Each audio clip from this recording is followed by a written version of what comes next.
BDSM, kink, in a conscious, mindful way can be so healing and nourishing. Use impact play on each other, but spank not for, oh, you're a naughty, bad girl, but loving yourself enough. You have self-sabotaged yourself enough. You're not taking up enough space. Saying a yoni massage to saying a yoni worship or pussy worship. Yeah, I spend quite a lot of time looking at your vulva. I have seen so many vulvas today. It's incredible.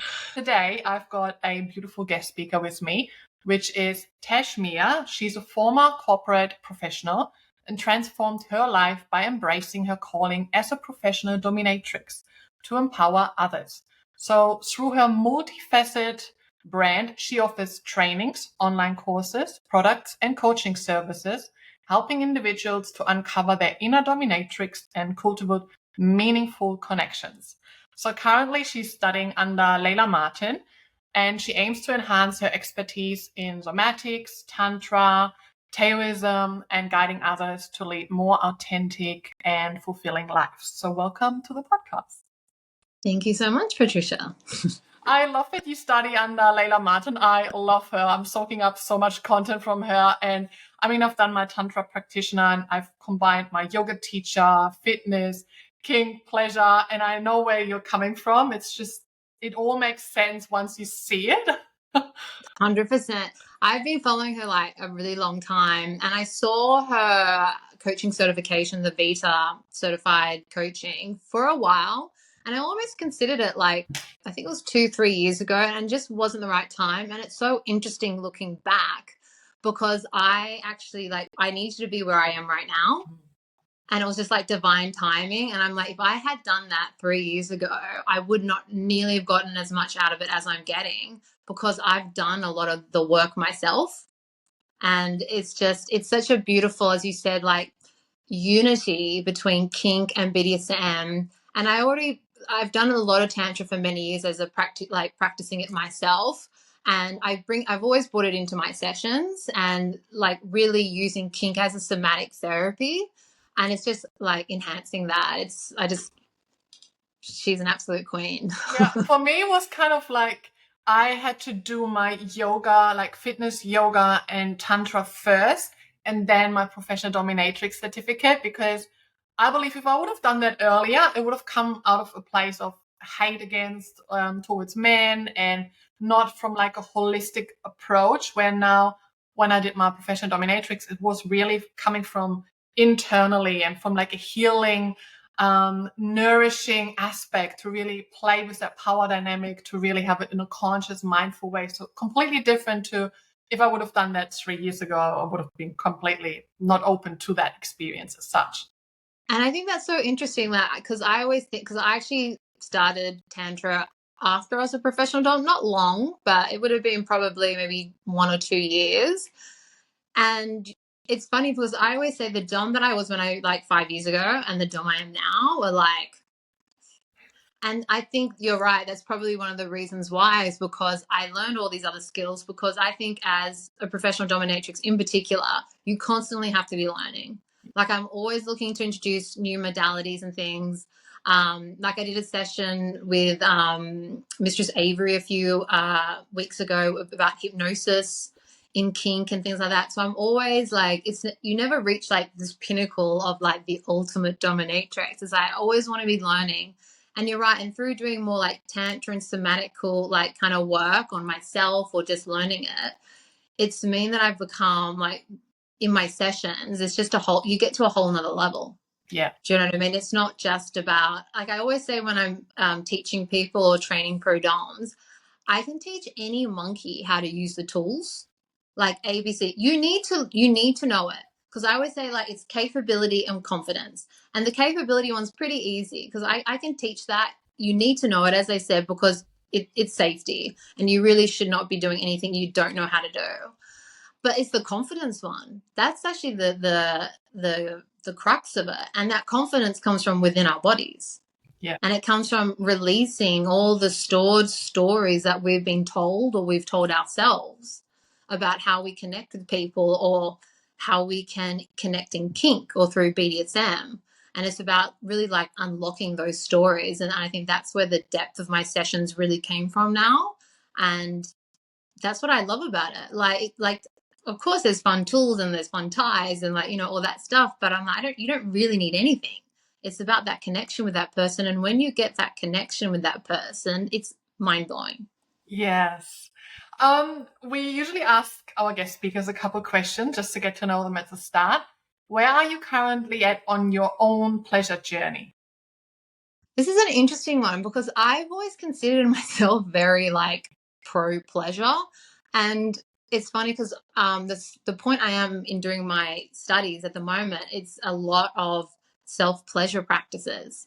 And I kind of thought, I'm great at pleasure. Like I used to run private sex parties. Yeah. And like very like, you know, I used to be called a bit hedonistic when I was in my corporate life, but I actually realized I held a lot of judgment about too much pleasure.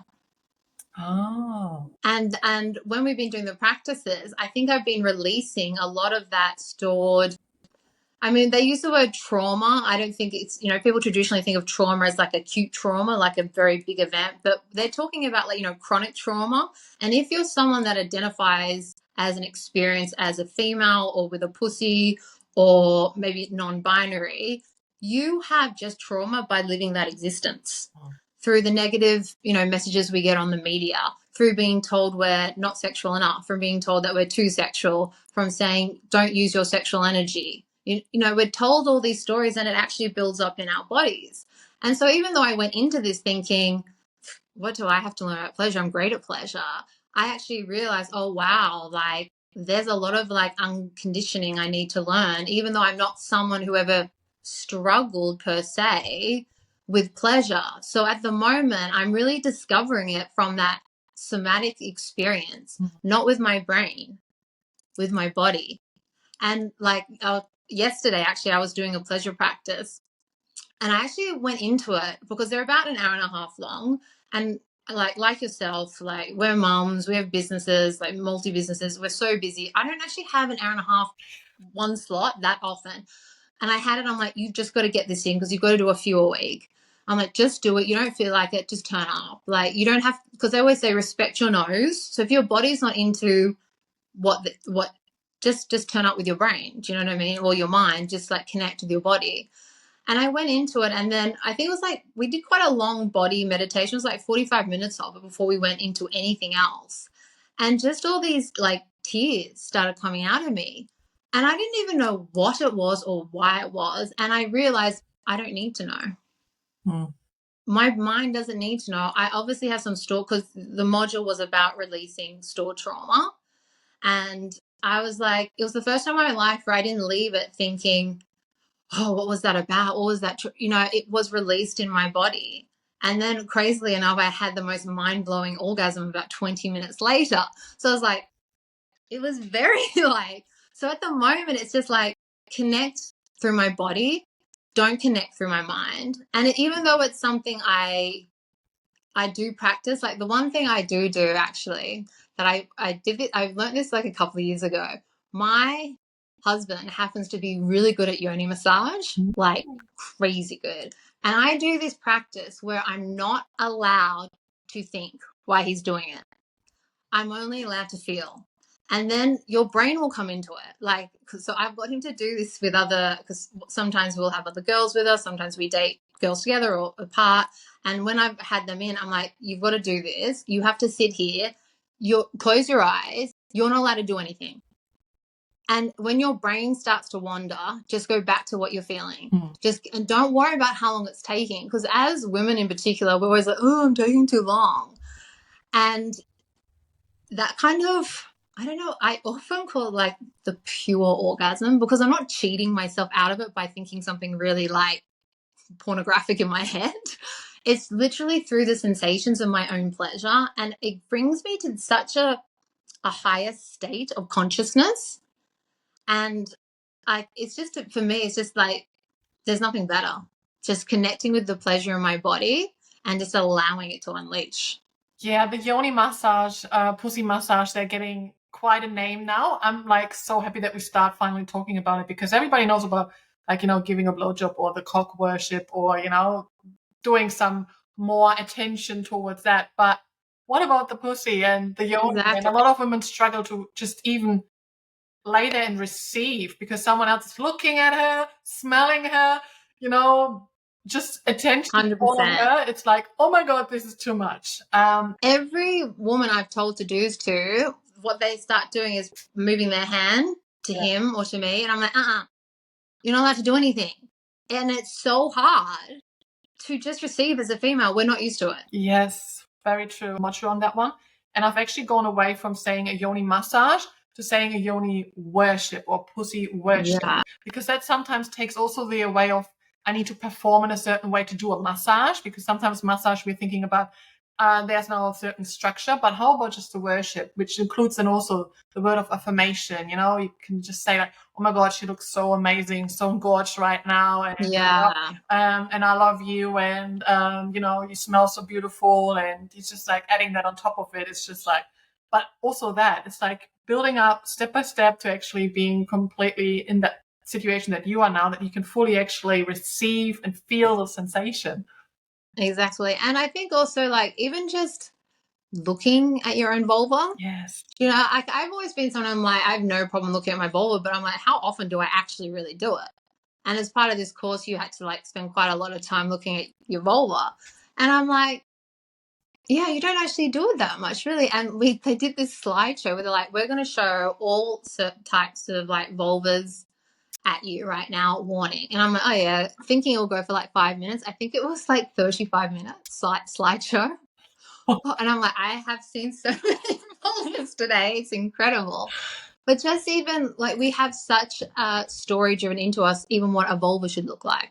Yes. It all comes back to self pleasure, self love, to really actually connect with yourself first on a much deeper level, to then open yourself up to connect with others. Oh, 100%. And I think sometimes that's the step people are missing is they're not connected to themselves and they expect that they can connect to someone else. And it's like, if you can't connect to yourself, how are you expecting to connect to someone else? Yeah. And handing over the responsibility of like, you're going to have to bring me pleasure now because they don't even know how to bring themselves pleasure. Mm. What is something that brings you a lot of pleasure? I mean, I'm sapiosexual. I used to think I was bisexual. And then I actually realized it wasn't about gender. It was my brain and it's about energy.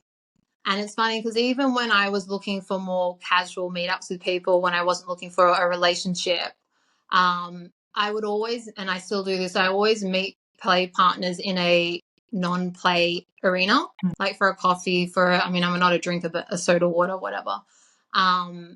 Because it doesn't matter what they look like or if I think online or on their photos, like I find them attractive or we're going to be a good match. If they're not turning me on in my brain and like I'm not going to be into this, or if our energy is not gelling.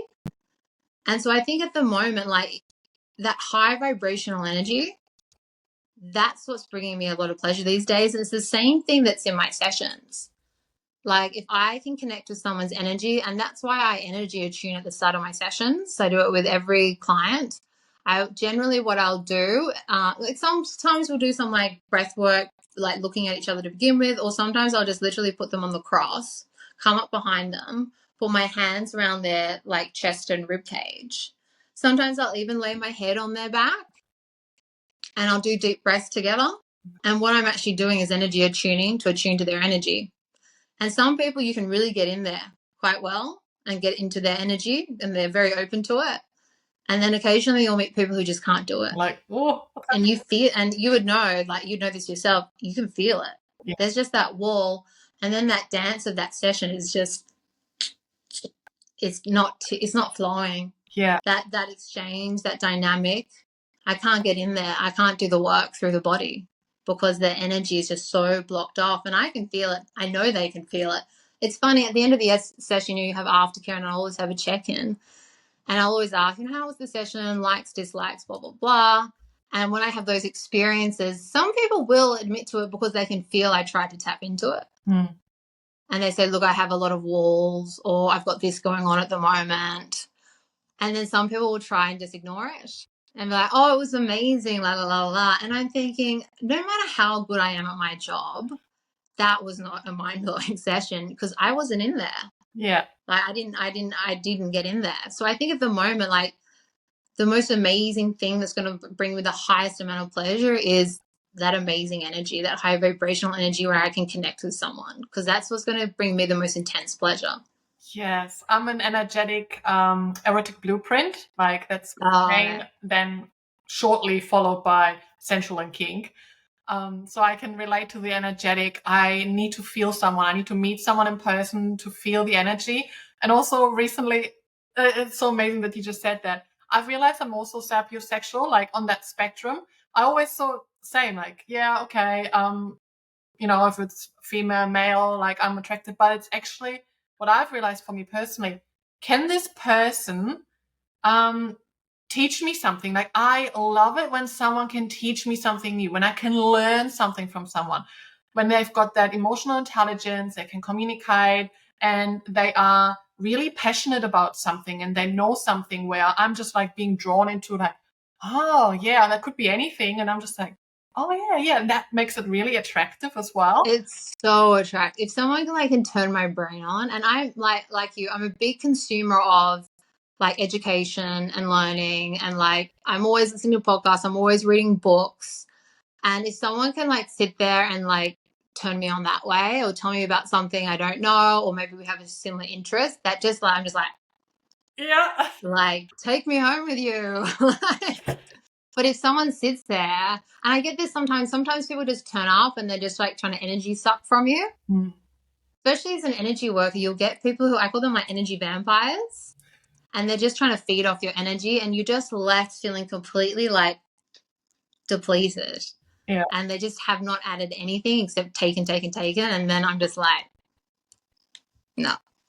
So, what do you believe makes your sessions or the like conscious kink BDSM so different to a session where you just go there and then you say, okay, I want to like have some impact, get some impact, Yeah. leave again. I mean, the one thing that I've implemented and I've had a lot of feedback from my clients about, because a lot of clients have seen multiple professional dominatrixes, is that I take it very professionally. And I don't know if that's because I come from a corporate background, so I really applied a professional stance to my job, and I take the fact that I am a professional dominatrix. And so when I have a very thorough intake, like even if they do my online intake forms, I still have an extensive intake on the day, because my theory is I don't know who answered that form or who sent me that inquiry. That could be anyone. Who is consenting is the person who turns up in my studio on the day. So that's my first thing, is like it's got to, it's got to be a hell yeah from that person in the room, not who sent me the email or who filled out the form. And so I go through a really extensive intake process, which deals with the basic things like injuries and experience. But I also look at things like, what is your intention? Like that is such an important question, because what is your intention to play today? What is it your intention that you've had a really stressful day, you just want to literally check out? I'll be working on some self-growth goals. Like some of my clients, they're working on particular things that they want to get better at. It could be things that are even outside the studio. So like one of my clients is trying to implement better like health plan, like eating and like exercise and things. So we've got like a goal list, and then they come to the session to be held accountable for it, or get punished or get rewarded for how they're doing and tracking to their goals. So for me, like intention is such a vital step of that really conscious kink, because you can come and tell me like, oh, I'm into corporal punishment, I like some CBT, and I can just like boom, boom, boom. You're not really going to get much out of the session. Mm-hmm. But if I can really understand like, why are you here? Do you know what I mean? What are we trying to achieve in this session? That's where like I can really take the sessions deeper. And I think that's where we bring that more like conscious energy. Like, what am I doing? I'm not just spanking someone. Also, why are we doing a certain activity? Do you know that like impact plays a great example? Like sometimes I get for some reason I get quite a few sissy clients. I love sissy clients. It's one of my favorite sessions. Love, love, love sissy clients. And when I'm doing like, say, a bit of impact play, a lot of the times I'm not spanking them for being like a fucking sissy or whatever it is. I'm spanking them and I'm saying, you're receiving this because you're not letting this beautiful part of yourself out enough.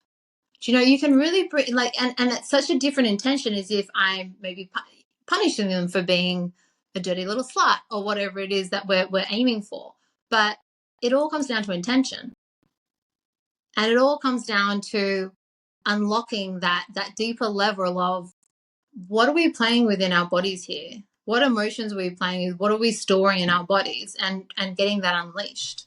And, you know, we store a lot of trauma and emotions in our hips and things like that.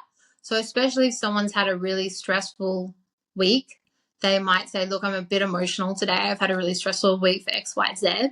And so we might do a bit of impact play. It might not be very hard, but it's just to get those emotions because we store so much in our hip area, and they can end up just like having an emotional release of crying, not because it's anything bad, but it's just getting that feelings moving. Yeah. So I think that's really where I come into it from a more conscious kink areas. I don't just look at, you come here, give me money, tell me what you want me to do to you, then leave. Because to me, that's not doing my job. It's about coming in, trying to give us, and I try and get as much information as I can, because I say to them, because there are people who come in, as you know, they're nervous. They don't say much. They don't know what to say. They might be new. So it's about finding techniques to try and get as much information as I can. Because I always say, look, the more information you give me, the better the session's going to be. And I always give a bit of like room to move in the first sessions as well if I'm getting to know someone, because I'm like, look, there is protocol, and obviously you'll decide if it's going to be a high or low protocol interaction. But I always say, like, especially during the first session, if you have questions or requests, let's keep it within the protocol. Like, mistress may ask the question, I'll always say yes, because we're still feeling each other out. Yeah. And to me, that is so important that we have that unity of our energies and of our consciousness during it. But I think it also, you know, practicing conscious kink is also realizing when there's not. And you're not going to fit with everyone. Do you know what I mean? I'm not going to be everyone's dom. I'm not going to be able to hold space the way that everyone needs me to hold space. And I think that's also part of it, is understanding when it might not be the right fit. You are functioning, but you aren't feeling. You hold it all together. Your life, career, motherhood, relationships, and you keep pushing through. You keep managing, doing one thing and another thing, people pleasing, a life on autopilot. And underneath all of it, you ask yourself, is that really it? Is that what's life supposed to be? Your mind rarely stops. You keep overthinking. Your sleep is broken. Your digestion is off. And rest makes you feeling uncomfortable. That is your nervous system stuck in survival state. Your body has forgotten how to feel safe, how to soften, how to receive, how to feel good. And what's missing is not more effort.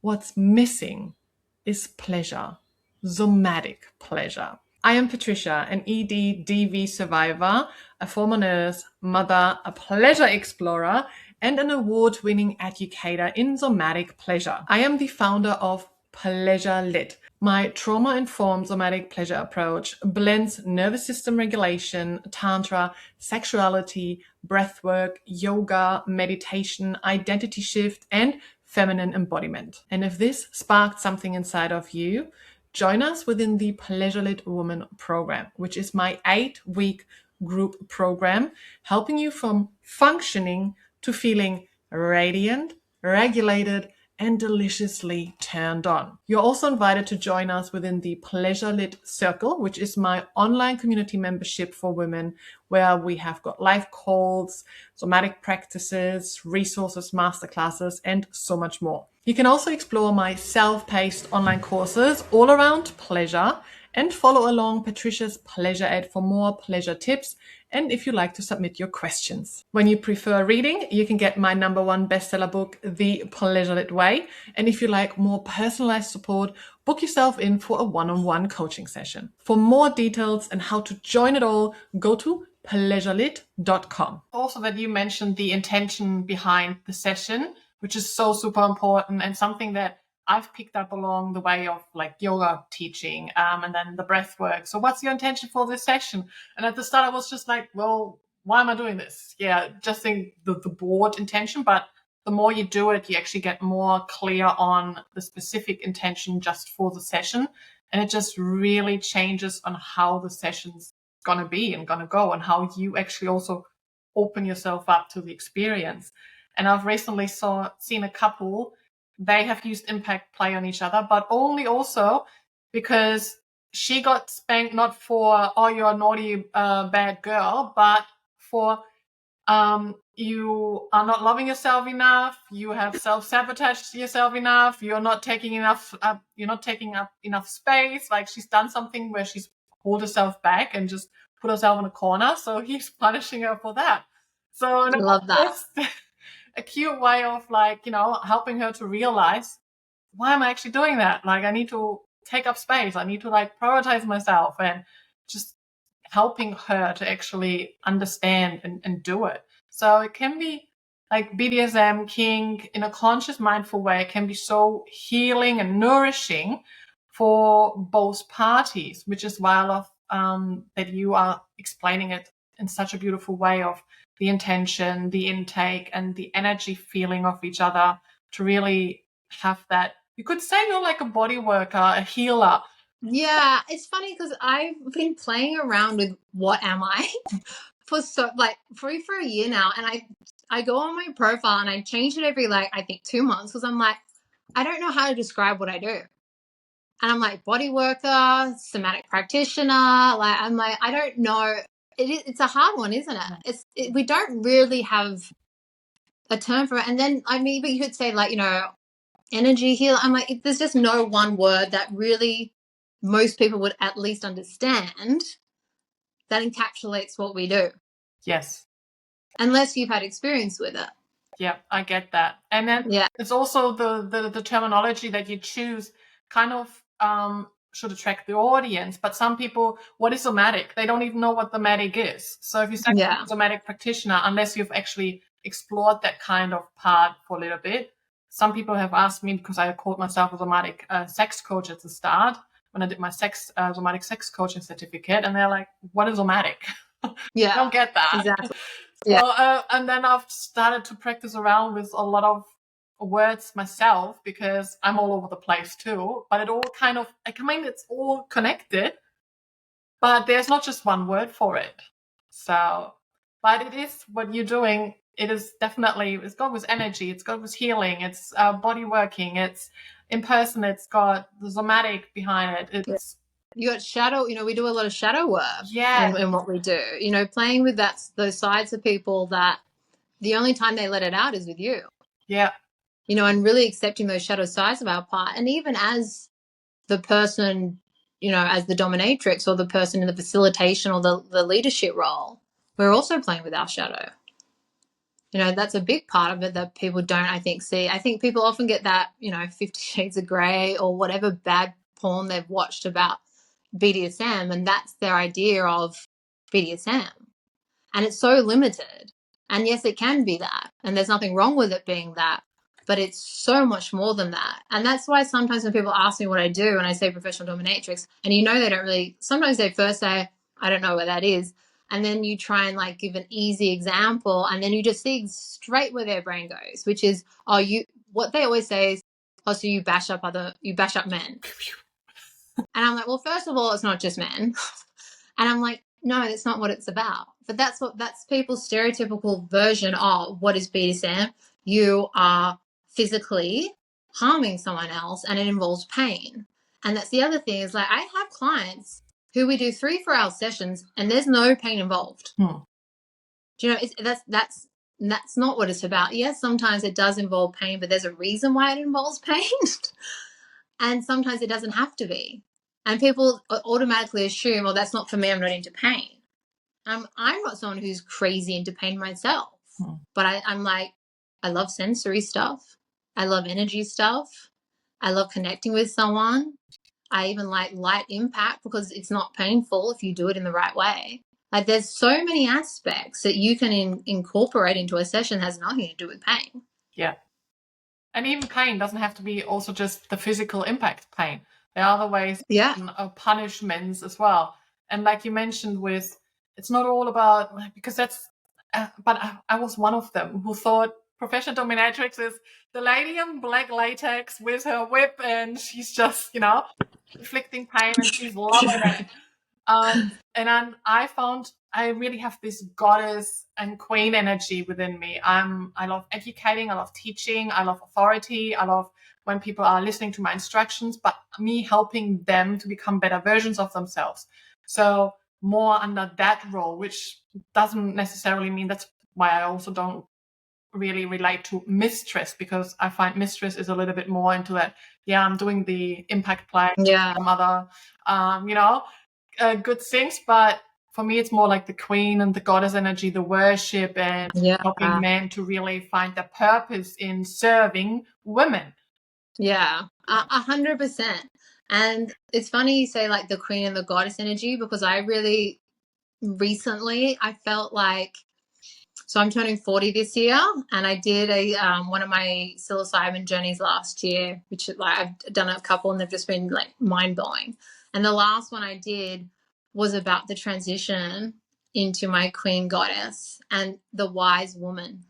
Oh, yes. And it was about leaving, like, I know I'm not a child. I mean, I have a child, but it was kind of like you're done with youth. Like you're done with being the kid almost. Like this, I'm still very playful and like I love to play and everything, but it's like you now are stepping into your wise woman years. And that I really accepted that there's a lot of wisdom inside of me. And there's a lot of wisdom inside of a lot of women. And it's not about anymore, because I consume a lot. I love listening to people. I love learning, but I'm like, you have your own wisdom inside of you. And that's what I love about is like really stepping into that. Like, and that I always use the word, like, to me, dominance is not what people think dominance is. And that's why it's almost tricky to use that term, dominance, because if you use it correctly, it's fine. But most people think of it as dominating someone, being really rough with them, making them do something they don't want to do, being overbearing. But to me, dominance is leadership, facilitating, holding space. Like, to me, that is what my role is. It's not what people traditionally think of dominance. And I think that's sometimes where it can get difficult for people to really understand what it's about. Yes, I can relate to that. And this is a part of where I know it's a similar situation. I've recently, because I love learning, exploring, and I've studied so many certificates over the last few years. And just this year, not long ago, last few weeks, I had a lot of downloads and transmissions coming through. It must have been also the planets, I don't know. There's lots happening, lots of shifting. And I've realized, okay, this is now enough. Like this year is not studying another certificate, but actually sharing your own wisdom. And I feel very like there's a project that I'm cooking that is something that I'm going to bring alive, because now I'm ready actually to share something that I have learned and I want to birth into this world. So Beautiful. I can totally relate to that. Yeah. And it's nice, like, because everything you learn and see, I love it because it's not like you're going to just cookie cutter one thing. So that's the good thing about studying lots of different things, I think, on learning about lots of things, because then I find what happens is I make my own thing. Do you know, I've taken this and what relates to me or how it relates to me. And then that's when you actually solidify what your offering is and what your purpose is. And there's only one you. Do you know what I mean? There's only one you who's lived your experiences, who's done all the different things you've done. And that's what makes it unique. And that's why, I always struggle with people who have very, scarcity mindset in this world. Oh, but so-and-so's doing this or so-and-so's doing this. I'm like, but there's enough for all of us, because no one's you. No one's had your lived experiences. And what you're offering should be your purpose and is unique to what you've done. Yes. And because we all have personal stories, we've all been through something and have our purpose. And when we know that, we can actually really help others along the way as well. 100%. What can you recommend for beginners or people who are curious to explore conscious kink, BDSM, how they can like overcome fears and like do their first steps? I mean, I think the first thing, I mean, it depends if you're entering it to as like a solo or as someone who's trying to do it with a partner. You know, I've talked about if you do want to venture it with a partner, like that conversation has to be handled very delicately, because just because you're interested in exploring something, it doesn't necessarily mean your partner is. And I think, you know, good scenario is they're like, cool, like, you know, let's try and like maybe make some lists and see what overlaps or what we're open to, or even understanding why someone wants to try something helps, because they at first you might be like, oh, I'm not into that, but then they actually explain the reason why, and they're like, okay, now I get it, maybe we can get that need of yours met this way. You know, there's a lot of negotiation you can do with a partner. I mean, it's a bit of a different approach if you're taking it solo. I mean, there's obviously a lot of like apps and these days you can try and find people, but I think the first thing is reconnecting with your body again. Like it doesn't sound very BDSM or kink, but it's about finding what is your desires. Because I think a lot of people actually don't know what they desire or what they even want. And so I think that's kind of like step one, is like just with yourself, setting some time to explore your body, setting some time to just do some, I mean, there's so much online resources these days. Like get online, do some exploring. There's so many great courses. Take an online course, maybe get a mentor. You know, I got in it through my best friend who was in kink and in a power dynamic relationship, and then that's how I got into it. So there's a lot of different ways, but I would always say like start with yourself. Even if you have a partner, start with yourself. Start doing a bit of research. Understand why you desire those things, what you want to explore, how you want to grow. So yeah. Yeah, again, that intention, like, why do I want to explore that? Like, what do I want to get out of it? It's again, And it's okay if it's connected to some sort of, you know, inner child work you need to do. You know, just because it's not like a positive thing, that doesn't make it wrong. You know, it could be related back to, I used to, you know, some people have a childhood experience. I don't know, maybe you had a parent who shouted at you all the time. You know, some people bring that into a session, not as a way to relive that trauma, but as a way to rewrite the narrative and to take the control back. And that can be extremely healthy for people. So I think though, but it does come down to actually understanding that in the first place. So you aren't just, for example, re-traumatizing yourself or just like going in this with zero intention, or just like, you know, because that can actually do a lot of damage. Yeah. Where can people find you if they would like to work with you or learn from you? Yeah, best way is my Instagram at the world of Tash Mia, and I have all my links. I have some little free mini courses. I've got other courses. I've just launched some products, my cuffs. I've got more products launching soon. More courses coming out this year. So yeah, that's probably the best way to find me. Or my website is www.tashmia.com. Yeah, I love following your journey, and you're just so like dedicated, passionate, and I can really feel that energy as well. Yeah. Always like, I love to, my purpose with my brand was to educate, empower, and de-shame. yeah, Like they're my three pillars. And it wasn't really aimed at, like, of course I have a lot of kink following, but that was never like my target. I love my kink following. I love my kink audience. Obviously that's the what I live. But it was actually about people who are kink curious. I was like, I want them to realize that it doesn't have to be the extreme that they have in their head, that it can be like an ex-corporate mum, you know, who's co-parenting in Australia, who has like, you know, you don't see me walk down the street and go, there's someone who's heavily kinky and a professional dominatrix. And that's what I really wanted to provide people, was like, it can be anyone. Anyone is kinky. You just have to tap into it. I feel like we all have some kinky in us. We all When do. people say I'm totally vanilla, there's something in you that you desire. You just don't explore it yet. But the ones that say they're totally vanilla are often the kinkiest. there is some desire in you. You want to do something that you know. Definitely. And I feel also kink and like vanilla, I don't feel, I think this is because kink is usually supposed to be out of the norm. But I don't think there is a norm anymore. So it's like it completely needs restructure, in my opinion. But Yeah, we need a rebrand. call it something else. Yeah, exactly. What is one of your favorite like pleasure products? Something that brings you a lot of pleasure? Um, I wouldn't even go like. There's so many toys and stuff, and I love toys and everything. I'm actually really enjoying a glass dildo at the moment Oh, because that's what they make you do your pleasure practices with, not things that are overly stimulatory. yeah. And not even using it as you would think you would use it. It's actually very subtle, and that's been amazing. It also releases a lot of pressure points inside. But also, I love lubes. I think lube is the most underrated product. Like, I don't know why people think like if you need to use lube, you've like failed. Yeah. And I'm like, one, especially for women, it depends where we are in our menstrual cycle.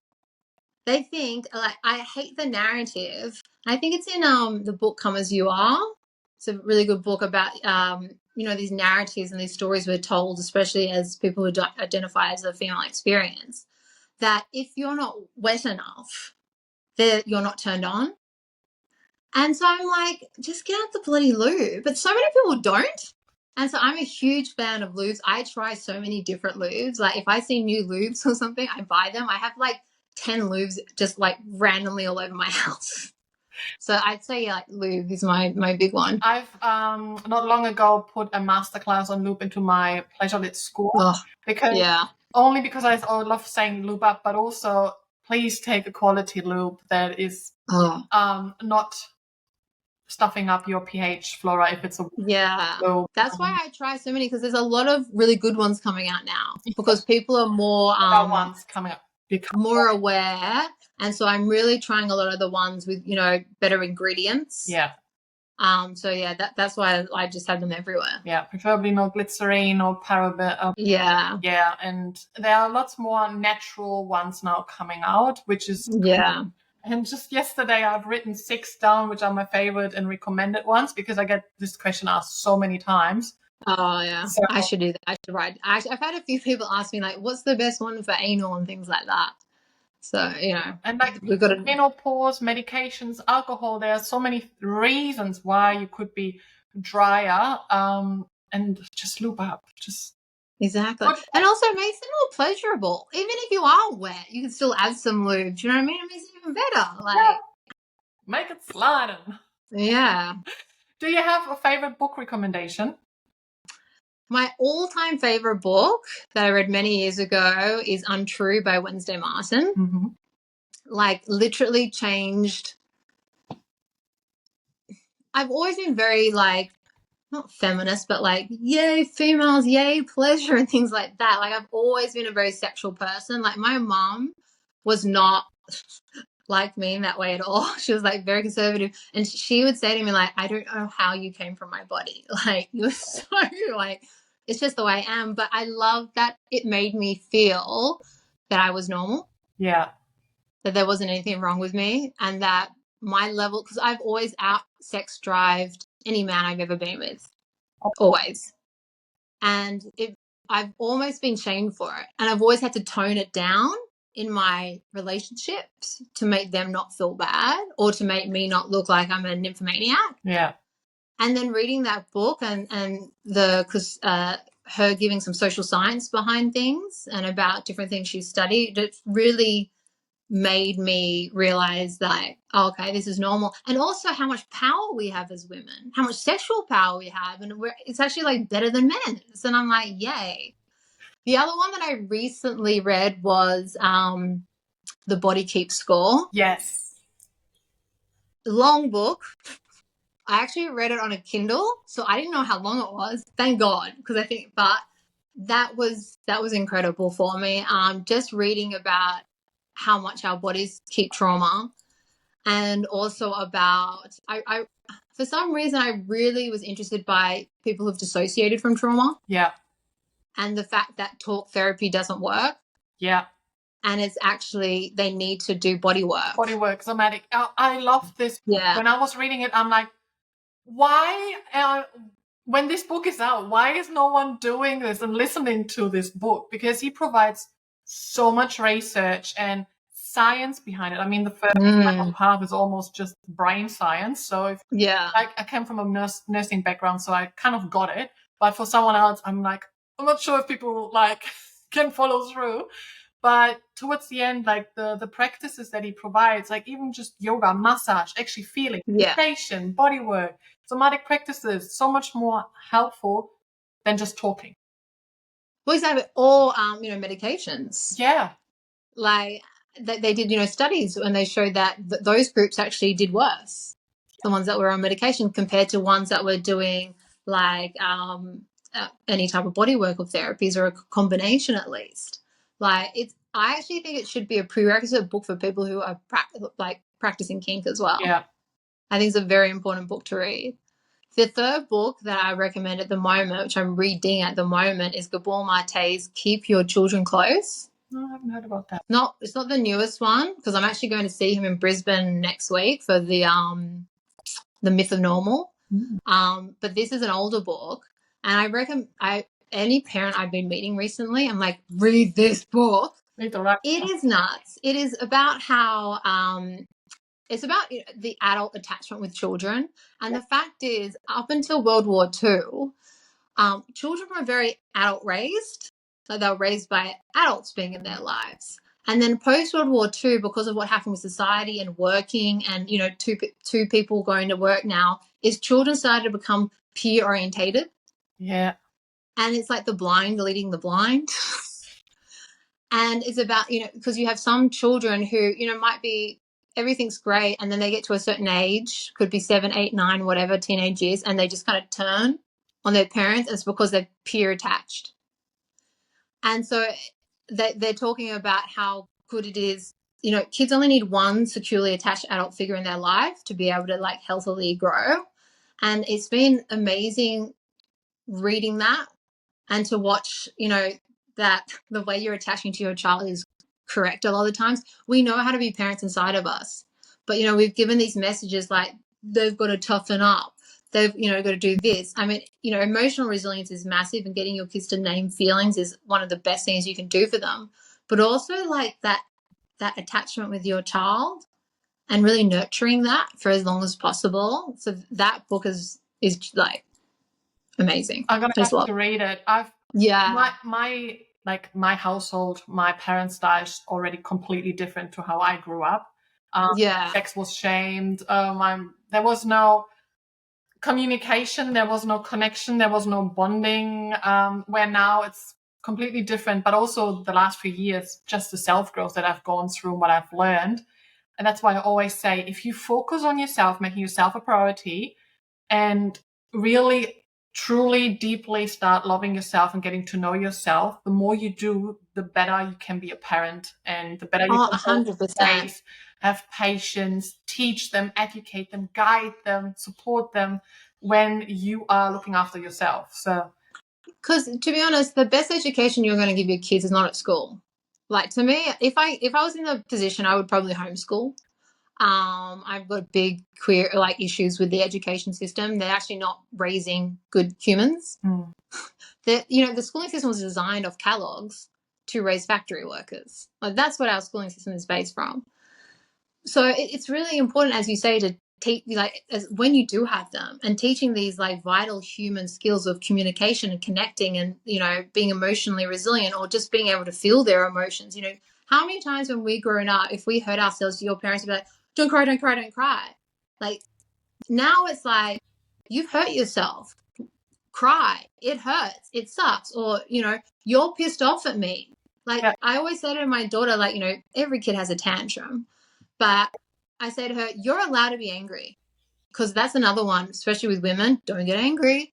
And I'm like, you're pissed off at me. I've told you to get off the iPad, whatever it is. You're allowed to be angry, but it doesn't excuse bad behavior. Yes. And that's what I teach her. You can't throw something at someone. You can't hit someone. You're allowed to be angry, but don't let you think that it's going to excuse what bad behavior follows. And the other thing I always tell her is I always do this to her. I'm like, who's the love of your life? And she goes, me. Yeah. Because that's the other thing. I want her to know that you are the love of your life. Yeah. And I said the most important relationship you'll ever have is with yourself. So don't go looking for it outside. And that took me way too long to realize. Same. And the kids are like little sponges. What you say is one thing, but you need to follow through with things like your behavior, how you like treat yourself, treat others. This is what they pick up. This is what their norm becomes. And like even when I was like on a date and I talked about it at home and like, oh yeah, nah, this wasn't right. And my daughter just turns around, well, he's not treating you like a queen, and we know you are a queen, so next, mom. Oh, I love that. Like, yeah, right. Oh, But that's also, so gorgeous. they know their body. They can also say like, no, it's my body, it's my decision. Or we know body parts, emotions. We can name them. I give them like I've got different kind of somatic practices that we can do. Like if they do feel overwhelmed and they can start voicing it, I'm like, okay, after a little while, do you want to try this or do you want to try that? Like, mom, I never did that. It's like, Yeah. go into your room. Done. And it's amazing how much they learn. Like my daughter, she's only 8, and I was having a really hard couple of weeks ago, and she like snuggles. We do a bedtime story, and then she's like snuggle, and we snuggle, and she actually has an eye patch on when she's snuggling. That's how she goes to sleep. And I just had like little gentle tears rolling down my eyes, and she had her arm around me, and she started doing this, and it felt like I was being hugged by my mother. So my mom passed a few years ago. I was very close to her. My daughter's like a cookie cutter of her. And it was incredible how much space my daughter could hold for me. Yes. Without even looking at me, she knew. Oh. And it was so special. And I told her the next day. I said, because I was talking to her dad and I told him what happened. And I said, I was just talking to daddy and, I said how good you were last night to me. Mommy's had a really, because I tell her when I've had stressful weeks and when things aren't going right. It's important. Yeah. And I said, and the fact that, when you're rubbing my back, I said it was like being hugged by Nana. Oh. And it was honestly such a special moment. And I think that's where I kind of think, the type of work we do, it can be judged a lot to be a parent as well.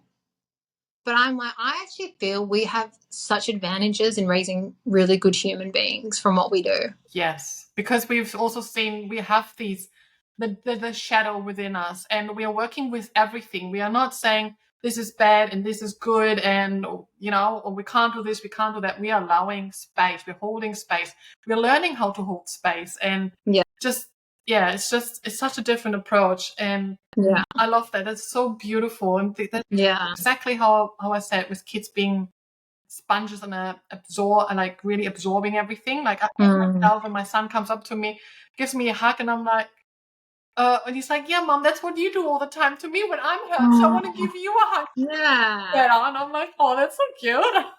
That's not, and that will make them good humans. Yeah. Do you know what I mean? And that's what you want. Like, I don't care what you become, what you do. I just want you to be a good person and be kind to yourself and others. Yeah, love that.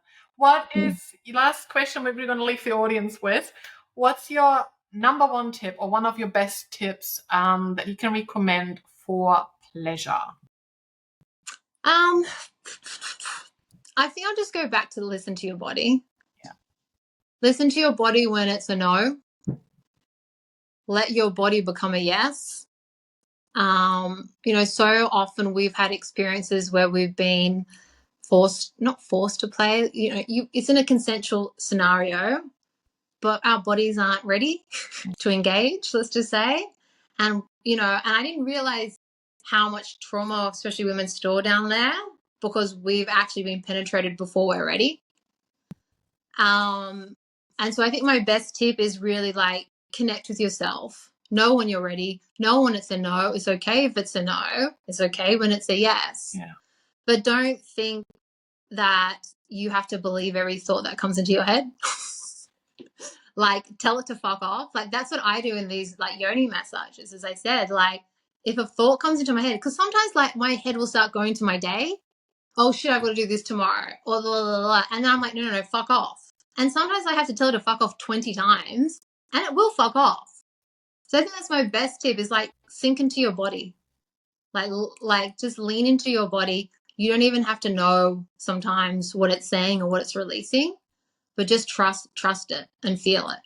I love that. Thank you so much for coming onto the podcast. Thank you for having me. It was so lovely to chat with you. I would love to hear from you what has resonated the most with you from this episode. You can leave us a comment down below. And when you like this episode, make sure you follow and subscribe to the show, give it a 5-star rating, and also share it along so we can spread more pleasure into this world.